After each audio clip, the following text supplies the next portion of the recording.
My top 10 wrestlers of all time. Starting off at number 10, we got Batista. He made this list on the Batista Bomb alone. Now, granted, it is kind of crazy to have another man meat on your chin to perform a Batista.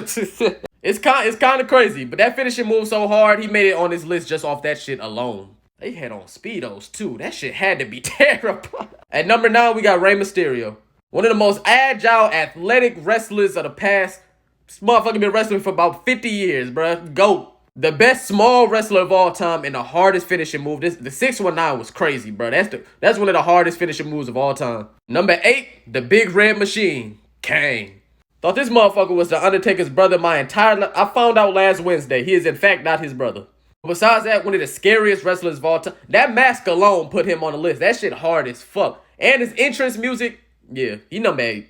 This guy right here is not on the list. Fuck him. Fuck that top hat. Fuck that clip on top. Fuck that cheap ass suit. It's been 15 years and I still hate your ass. But at number 7, I want to put him higher, but there's just too many good wrestlers. Triple H. And we talking about the Triple H with hair. Raw ass theme music, raw ass finisher. D-Generation X, he was the leader of that shit basically. He was just great all around. Only negative thing I gotta say is he got me pedigreed 20,000 goddamn times because he was my brother's favorite wrestler. Some bullshit. At number 6, Jeff Hardy. If Jeff Hardy was your favorite wrestler in the 2000s, you may be entitled to financial compensation, as you have probably broke your goddamn hip, your neck, and your elbow trying to perform a swanton bomb on a motherfucker. At number 5, the Heartbreak Kid, Shawn Michaels.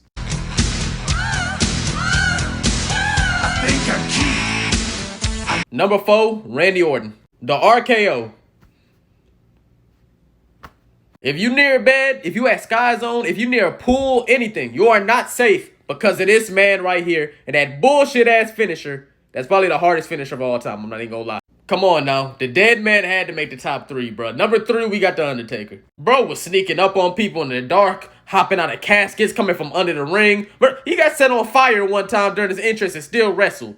Top 3. Top 3. It doesn't matter what you think. Can you smell?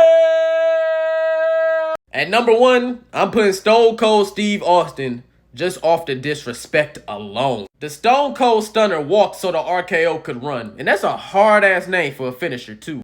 He was the definition of not giving a fuck. Just drinking and fucking people up every time he was on screen. Like, every time. He did nothing but disrespect everybody. And his theme music fit the character so... He number 1, bro. And if you don't like it, it doesn't matter what you like.